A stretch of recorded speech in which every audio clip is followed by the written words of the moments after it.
എല്ലാവർക്കും സത്സംഗ് വിത്ത് ഋഷിയിലേക്ക് വീണ്ടും സ്വാഗതം. നമ്മുടെ കമ്മ്യൂണിറ്റിയിൽ ജോയിൻ ചെയ്യാത്തവർ ജോയിൻ ചെയ്യാനുള്ള ലിങ്ക് ഡിസ്ക്രിപ്ഷനിൽ ഇട്ടിട്ടുണ്ട്. നമ്മുടെ വീഡിയോസിനെ കുറിച്ചിട്ടുള്ള ക്ലാരിഫിക്കേഷനും അതേപോലെ തന്നെ different law of attraction, spirituality related ആയിട്ടുള്ള ടിപ്സും അതിൽ എപ്പോഴും എല്ലാ ദിവസവും വരുന്നതായിരിക്കും. നമ്മളിന്ന് ഡിസ്കസ് ചെയ്യാൻ പോകുന്ന വിഷയം ലോ ഓഫ് അട്രാക്ഷനും. നമുക്ക് പല ആൾക്കാർക്കും വിഷ്വലൈസ് ചെയ്യാനും മെഡിറ്റേഷൻ ചെയ്യാനും ഒക്കെ ബുദ്ധിമുട്ടുള്ളവർ ഉണ്ടായിരിക്കും. അവർക്ക് വേണ്ടിയുള്ള ഒരു ടെക്നിക്കാണ് സ്ക്രിപ്റ്റിംഗ്. സ്ക്രിപ്റ്റിംഗ് എന്ന് പറയുന്നത് നമ്മൾ പണ്ട് പേഴ്സണാലിറ്റി ഡെവലപ്മെൻറ്റ് ക്ലാസ്സസിനും ഒക്കെ പോകുമ്പോൾ ആദ്യം അവർ എഴുതിപ്പിക്കുന്നത് അടുത്ത 5 വർഷത്തേക്ക് നിങ്ങൾക്ക് എന്തൊക്കെ അച്ചീവ് ചെയ്യണം എന്നുള്ളതാണ്. അതേപോലെ അപ്പോൾ നമ്മൾ എഴുതാറുണ്ട് 5 വർഷം എന്താ പറയുക, പല കാര്യങ്ങളും എഴുതാറുണ്ട് ഇല്ലേ. അതേപോലെ തന്നെ സ്ക്രിപ്റ്റിംഗ് എന്ന് പറഞ്ഞാൽ നമ്മളൊരു സ്വയം നമ്മുടെ ജീവിതത്തിൻ്റെ തിരക്കഥാകൃത്തായി മാറുകയാണ് എന്ന് സങ്കല്പിക്കാം. അപ്പോൾ നമുക്കിപ്പോൾ ആവശ്യമുള്ളത് എത്ര കാര്യമാണോ സ്ക്രിപ്റ്റിങ്ങിലൂടെ നമുക്ക് 2, 3, 4 കാര്യം വരെ നമുക്ക് എഴുതാവുന്നതാണ്. 4ൽ കൂടുതൽ എഴുതാതിരിക്കുന്നതാണ് നല്ലത്. അപ്പോൾ എന്തൊക്കെയാണോ നമുക്ക് ആവശ്യം, അത് ഒരു 3-4 കാര്യം എഴുതുക, നിരത്തി എഴുതുക. 4 കാര്യം തന്നെ എഴുതുക, 4 കാര്യം എഴുതുക, കുറയ്ക്കണ്ട. 4 കാര്യം എഴുതുക. അതെങ്ങനെയാണ് നമുക്ക് നമ്മുടെ ജീവിതത്തിൽ അത് മാറ്റം വരുത്തുന്നതെന്ന് എഴുതുക. ഇത് സൈഡിൽ എഴുതി വെക്കാനാണ്, റഫ് പേപ്പറിൽ എഴുതുന്നതാണ്. ഇത് കിട്ടുമ്പോൾ എന്തൊക്കെ സന്തോഷമാണ് നമുക്ക് ഉണ്ടാവുക, എങ്ങനെയാണ് നമ്മുടെ ലൈഫ് മാറുക എന്നും എഴുതി മാറ്റി വെക്കുക. എന്നിട്ട് നമ്മൾ അതിനായിട്ട് ഒരു കാർഡോ ഒരു പേപ്പറോ ഒരു ബുക്കോ എടുക്കുക. അതിൻ്റെ പേര് സ്ക്രിപ്റ്റിംഗ് എന്നാക്കുക.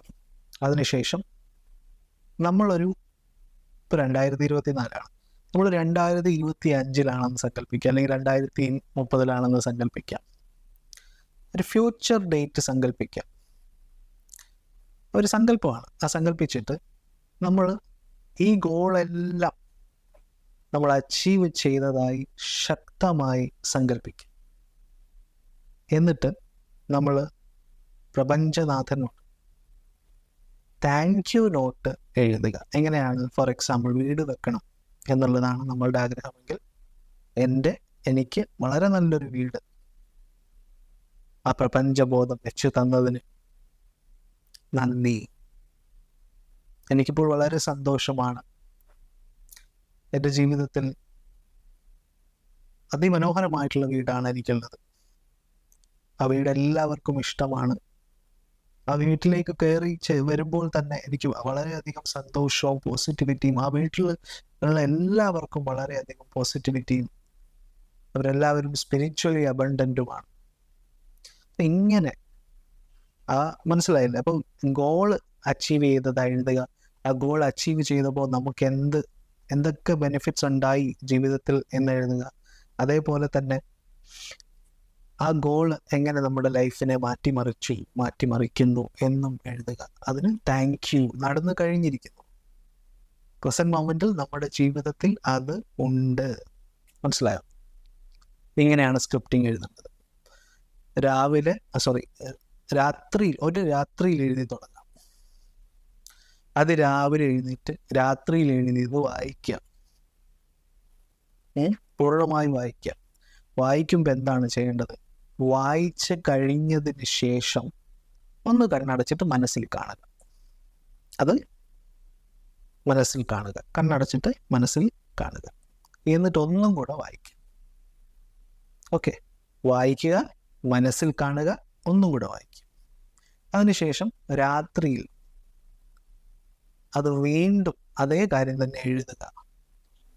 എന്നിട്ട് കിടക്കുമ്പോൾ മനക്കോട്ട കാണുക, മനസ്സിൽ കാണുക. എന്നിട്ട് വീണ്ടും രാവിലെ ഞാൻ പറഞ്ഞതുപോലെ എന്താണ്? വായിക്കുക, മനസ്സിൽ കാണുക, വീണ്ടും വായിക്കുക. രാത്രിയിൽ എന്താണ്? വീണ്ടും എഴുതുക. കിടന്നുകൊണ്ട് തലയുടെ അടിയിൽ ഇത് വെക്കാം. കിടന്നുകൊണ്ട് മനക്കോട്ട, അതായത് മനക്കോട്ട എന്ന് പറയുന്നത് ഞാൻ മനസ്സിലാക്കാൻ വേണ്ടി വിഷ്വലൈസ് ചെയ്യുക, പറ്റുന്ന രീതിയിലൊക്കെ. ഓക്കെ, ഇത് നമ്മൾ തുടർന്നുകൊണ്ട് ഒരു 30 ദിവസം ചെയ്യുക. ഈ 30 ദിവസം നിങ്ങളത് ചെയ്യുമ്പോൾ നിങ്ങൾ അപ്പോഴത്തേക്കും നിങ്ങളുടെ ബ്രെയിൻ റിവയർ ആവും. സ്ക്രിപ്റ്റിംഗ് ടെക്നിക്ക് സൈക്കോളജിയിലും മറ്റു പല ഹീലിംഗ് മൊഡാലിറ്റീസിലും ഉപയോഗിക്കാറുള്ളതാണ്. ഈവൻ റേക്കിയിൽ വരെ സ്ക്രിപ്റ്റിംഗ് ടെക്നിക്ക് യൂസ് ചെയ്യാറുണ്ട്. അപ്പോൾ അത്രയും പവർഫുള്ളാണ് സ്ക്രിപ്റ്റ്. അത് നമ്മളെങ്ങനെ ലോ ഓഫ് അട്രാക്ഷനിൽ സങ്കല്പശക്തി, ആകർഷണ ശക്തി, എനർജി, വൈബ്രേഷണൽ ശക്തി, പ്രകമ്പന ശക്തി, ഇതിനൊക്കെ എങ്ങനെ നമുക്ക് ഉപയോഗിക്കാം എന്നുള്ളതാണ് ഇവിടെ പഠിച്ചത്. അപ്പോൾ ഈ സ്ക്രിപ്റ്റിംഗ് നിങ്ങൾ മാക്സിമം ചെയ്യുക, 30 ദിവസം ചെയ്യുക. വിഷ്വലൈസേഷനോ വലിയ ഡീപ്പ് ബ്രീതിങ്ങോ ഒന്നും ആവശ്യമില്ലത്.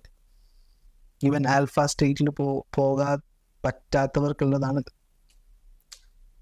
നമുക്ക് മെഡിറ്റേഷൻ കിട്ടിയിട്ടുള്ളവരാണ്, എനർജി കോഡ് കിട്ടിയിട്ടുള്ളവരാണ്, ഹൈ മെഡിറ്റേഷനിൽ പോകാൻ പറ്റുന്നുണ്ട് എങ്കിൽ നിങ്ങൾക്ക് ഈ മെത്തേഡ് ഒരു ബോണസ് പോലെ ഉപയോഗിക്കാവുന്ന മെത്തേഡാണ്. പക്ഷെ എല്ലാവർക്കും വിഷ്വലൈസേഷനൊന്നും പോസിബിൾ ആകുന്നില്ല പലവർക്കും. അപ്പോൾ ആകാത്തവർക്ക്, ഓഫ് കോഴ്സ് മെഡിറ്റേഷൻ ചെയ്യുന്നവർക്ക് ആകും, ദീക്ഷ കിട്ടിയവർക്കാകും. അല്ലാത്തവർക്ക് ഇത് ഉപയോഗിക്കാം. വളരെ പവർഫുൾ ആയിട്ടുള്ള മെത്തേഡാണ്. 30 ദിവസം ഉപയോഗിക്കാം. ഇത് മെഡിറ്റേഷനൊക്കെ ചെയ്യുന്നവർക്ക് 30 ദിവസം ഒന്നും ഉപയോഗിക്കേണ്ട ആവശ്യമില്ല. അവർ ജസ്റ്റ് ഒരു 2 വീക്സ് ഒരു ബോണസ് പോലെ ഉപയോഗിച്ചാൽ മതി. അപ്പോൾ നിങ്ങളിത് പ്രാക്ടീസ് ചെയ്യുക. എന്തെങ്കിലും സംശയം ഉണ്ടെങ്കിൽ താഴെ കൊടുത്തിരിക്കുന്ന ഡിസ്ക്രിപ്ഷൻ ബോക്സിൽ കൊടുത്തിരിക്കുന്ന കമ്മ്യൂണിറ്റി ലിങ്കിൽ ക്ലിക്ക് ചെയ്യുക, ജോയിൻ ചെയ്യുക, അവിടെ ചോദിക്കാം. ഓക്കെ, അപ്പോൾ എല്ലാവരും പ്രാക്ടീസ് ചെയ്യാം. എല്ലാവർക്കും അവരുടെ പ്രാർത്ഥനകളെല്ലാം നടക്കട്ടെ എന്ന് പ്രാർത്ഥിക്കുന്നു. ഇതിനെല്ലാം ആധാരമായിട്ടുള്ളത് എന്താണ്? ഈശ്വര സ്നേഹം മൂലാധാരം എന്ന് പറയുന്നത് പോലെ പ്രവൃത്തി, എഫേർട്ട്, സെൽഫ് എഫേർട്ട് ഇല്ലാതെ എത്ര വിഷ്വലൈസ് ചെയ്താലും ഒന്നും സംഭവിക്കില്ല. പൂർണ്ണമായിട്ടുള്ള ഹാർഡ് വർക്ക് നമ്മളുടെ ഭാഗത്ത് നിന്ന് വീടുണ്ടാക്കണമെങ്കിൽ വീടുണ്ടാക്കണം എന്ന് പറഞ്ഞ് വിഷ്വലൈസ് ചെയ്തിരുന്ന കാര്യമില്ലല്ലോ.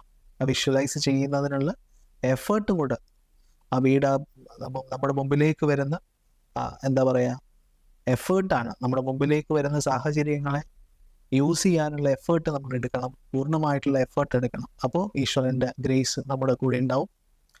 അതാണ് നമുക്ക് വേണ്ടത്. അല്ലാതെ നമ്മളിത് ഒന്നും ചെയ്തിട്ട് ഒരു കാര്യമില്ല. എഫേർട്ടും നന്മ നമ്മുടെ ചിന്ത എപ്പോഴും നന്മയായിരിക്കും. മറ്റൊരാളെ നശിക്കണമെന്നും അല്ലെങ്കിൽ അങ്ങനെയൊന്നും നമ്മൾ വിചാരിച്ചതൊന്നും ചെയ്ത് നമ്മൾ പൂർണ്ണമായും നമ്മളുടെ നന്മ ആഗ്രഹിച്ചോ, നമ്മളുടെ കൂടെയുള്ളവരുടെ നന്മ ആഗ്രഹിച്ചോ ആണ് നമ്മളിത് ഒക്കെ ചെയ്യേണ്ടത്. എന്നാൽ മാത്രമേ നമുക്ക് യൂണിവേഴ്സൽ കോൺഷ്യസ്നെസ്സിൻ്റെ ഗ്രേസ് വരികയുള്ളൂ. അതാണ് ഏറ്റവും ഇമ്പോർട്ടൻറ്റ്. എല്ലാവരും ഇത് പ്രാക്ടീസ് ചെയ്യുക. എല്ലാവർക്കും ഒരു നല്ല ദിവസം ആശംസിക്കുന്നു. എല്ലാവർക്കും വിഷു ആശംസകൾ. Thank you.